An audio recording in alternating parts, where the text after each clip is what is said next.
नमस्कार बच्चों, आज हम पढ़ेंगे कक्षा 2 के हिंदी का पाठ 4 जिसका शीर्षक है अधिक बलवान कौन। पाठ का पूरी जानकारी इस वीडियो में मिलने वाली है। तो बच्चों शुरू करते हैं इसे।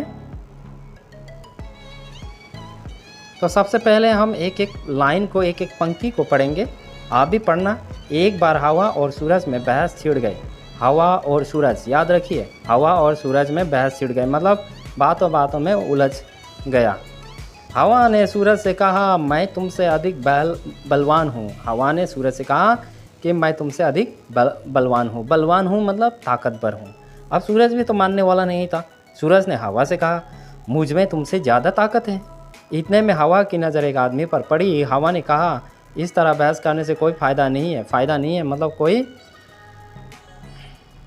लाभ नहीं है। ठीक है। किसने कहा? हवा ने। एक कब हवा ने ये बात बोली? जब उसने एक आदमी को देखा। इस तरह से बहस करने से कोई फ़ायदा नहीं है। जो इस आदमी को कोट उतरवा दे वही ज़्यादा बलवान है। तो ये आदमी जो जा रहा है ना, तो इसका कोट उतरवाना है। ठीक है।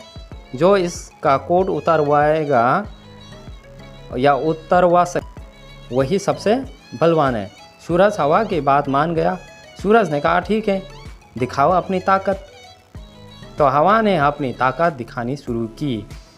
तो सूरज ने कहा, ठीक है, अब इसका ये जो आदमी जा रहा है ना, उसने कोट पहन रखी है, तो उस कोट को शरीर से निकाल देना है।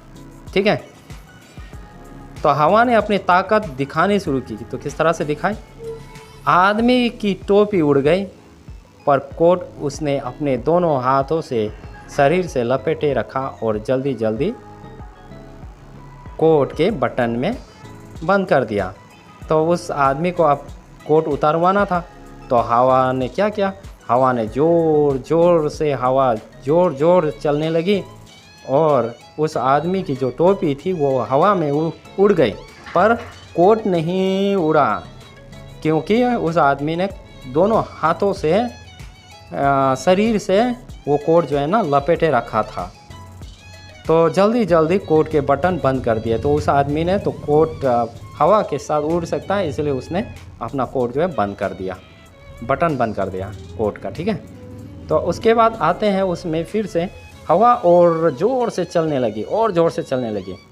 अंत में आदमी नीचे ही गिर पड़ा। लेकिन अंत में क्या हुआ? आदमी गिर पड़ा। ठीक है, हवा ज़्यादा चलने से। पर कोट उसके शरीर पर ही रहा, लेकिन कोट उसका शरीर से नहीं निकला। अब हवा थक गई थी। तो हवा जोर लगाते लगाते वो थक गई थी। सूरज ने कहा, हवा, अब तुम मेरी ताकत देखो। तो सूरज ने हवा से कहा कि अब तुम मेरी ताकत देखो।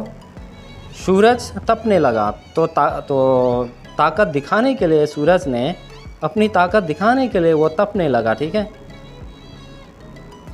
तपने लगा मतलब ज़्यादा गर्म होने लगा। आदमी ने कोट के बटन खोल दिए। तो जैसे ही गर्म हुआ तो उस आदमी ने क्या किया? कोट का बटन खोल दिया। सूरज की गर्मी और गर्मी बढ़ी। आदमी ने कोट उतार दिया। जैसे ज़्यादा मतलब गर्मी बढ़ी, तेज़ गर्मी बढ़ी, यानी कि गर्मी तेज़ हुई, तो उस आदमी ने अपना कोट फेंक दिया। कोट का बटन निकालकर कोट को उतार दिया और उसे हाथ में लेकर चलने लगा। सूरज ने कहा, देखो मेरी ताकत। उतारवा दिया ना कोट। तो सूरज कहता है, देखो मेरी ताकत। हाँ, उतारवा दिया ना कोट को। हवा ने सूरज को नमस्कार किया। तो हवा बोली, तुम जीता। ठीक है। और कहा, मान गए तुम्हारी ताकत को। तो हवा कहती है कि मान गए मैं तुम्हारी ताकत को।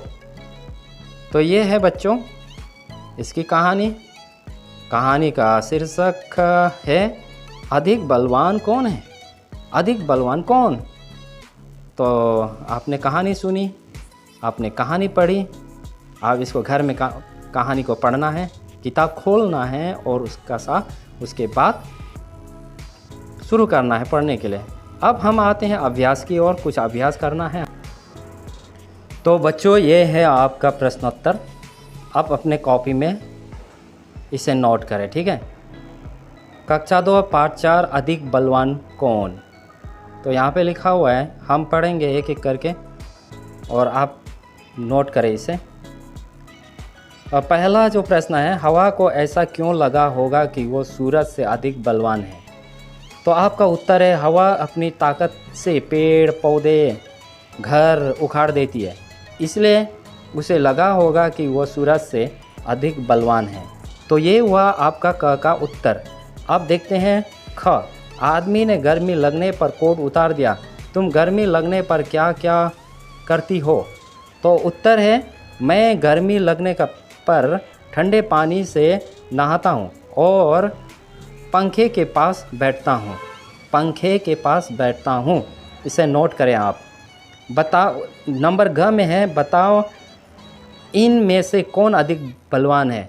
तो यहाँ पे लिखा हुआ है, तो आपको बताना है कौन बलवान है, सबसे ज़्यादा बलवान कौन है। मतलब सूरज या हवा। क में लिखा हुआ है सूरज या हवा, कौन बलवान है। तो आपको लगता है कि सूरज अधिक बलवान है, क्योंकि सूरज मनुष्य को जला सकता है, ठीक है। नंबर ख में लिखा है हाथी या शेर। अब हाथी या शेर कौन बलवान है। तो आपको लिखना यहाँ, मुझे लगता है कि अधिक बलवान है, शेर अधिक बलवान है, क्योंकि जंगल के सभी जानवर उससे डरते हैं। तो अब घ में आते हैं, गर्मी या सर्दी कौन बलवान है, कौन ताकतवर है। बलवान का मतलब होता है शक्तिशाली, ताकतवर। तो आपका उत्तर है, मुझे लगता है गर्मी अधिक बलवान है, क्योंकि गर्मी किसी को भी मार सकती है। अब आते हैं ताकत की बात। ताकत की बात क में लिखा है, हवा ने अपनी ताकत दिखाने के लिए क्या किया। उत्तर है, हवा ने अपनी ताकत दिखाने के लिए ज़ोर ज़ोर से चलने लगी, जिससे पेड़ पौधे उखड़ने लगे। नंबर का, सूरज ने अपनी ताकत दिखाने के लिए क्या किया। फिर उत्तर है, सूरज अपनी ताकत दिखाने के लिए तपने लगा, जिससे तपने लगा मतलब ज़ोर ज़ोर से गर्म होने लगा, जिससे संसार में रहने वाले जलने लगे। ये सब अपनी ताकत दिखाने के लिए क्या करेंगे, आप बताओ। ये लोग क्या करेंगे ताकत दिखाने के लिए। पानी क्या करेंगे, पानी बर्बादी लाएगा, मतलब ज़ोर ज़ोर से बरसेगा, नदियों या तालाब पानी से भर जाएगा तो बाढ़ आ सकती है ना। नदियों में बाढ़ आ सकती है, इससे ज़्यादा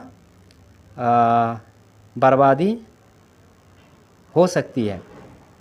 बादल, बादल क्या ताकत दिखाने के लिए क्या कर सकता है। बादल, बादल ज़ोर ज़ोर से पानी बरसाएगा।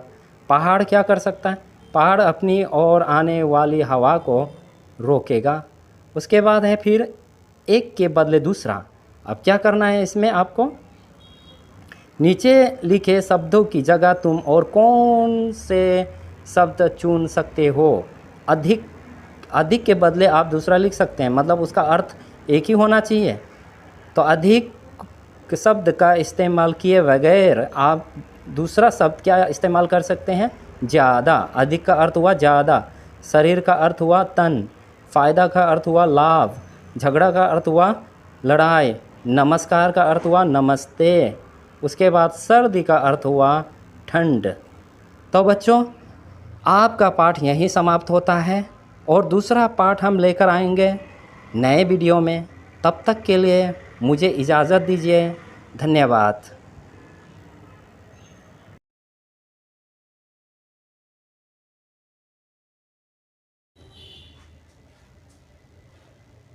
तो बच्चों, यह है आज का हमारा प्रश्नोत्तर कक्षा 3 पाठ 2 से की बाज मक्खी का शेष वाक्य का अभ्यास है।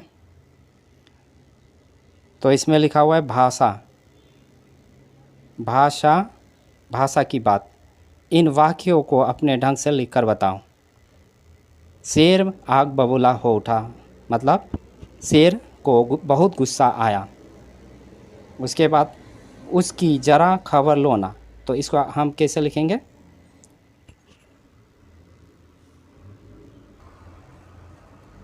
तो हम उसको लिखेंगे, उसके बारे में पता करो। उस मकड़ी को तो मैं चुटकी बजाते ही ख़त्म कर देती हूँ, वो जो भी हो सकता, वो जो भी हो सकता है या सकती है, आप इसे अपने जो किताब में दिया गया प्रश्न है या लाइन है उसमें आप मिलान करो, ठीक है। यहाँ पे कुछ छोटी सी गलती हो सकती है। तो दूसरा है, तो इसमें आपको इसको लिखना है, उस मकड़ी को मैं आसानी से मार देती हूँ। तो इसको लिखना है, आपको नोट करना है, ठीक है। दूसरा, उसके बाद दूसरा प्रश्न है, जंगल के राजा के मुंह से ऐसी भाषा नहीं शोभा देती है। तो आपको इसको बदलना है इस तरह से, जंगल के राजा को ऐसा नहीं बोलना चाहिए। तो ये अपना ढंग से लिखना है, ठीक है, अपने ढंग से। तो उड़ते मडराते में क्या लिखा है, इनके पास तुमने अक्सर किन किन को उड़ते देखा है। इनके पास, किन के पास, जलते बल्ब के आसपास। तो जलते बल्ब के आसपास किन किन को दिखता है या मिलता है, तो मच्छर और छोटी तितली। उसके बाद इकट्ठे पानी के ऊपर मच्छर मक्खी। फूलों पर किसको पाएंगे, तितली व भ्रमर। कचरे के ढेर पर मक्खी या आप मधुमक्खी भी आप लिख सकते हैं यहाँ पे, कचरे के ढेर पर। उसके बाद हलवाई की मिठाइयों पर आपको मिलेगा, आपको दिखेगा मक्खी और मधुमक्खी, ठीक है। तो इसको आप लिखेंगे, अपने नोटबुक भी करेंगे, ताकि आप अपनी परीक्षा में अच्छी तरह से अच्छे अंक से पास हो जाएं। तो बच्चों, आज के लिए यहीं तक। हम दूसरा पाठ, नया पाठ लेकर आएंगे दूसरे वीडियो में। तब तक के लिए नमस्कार।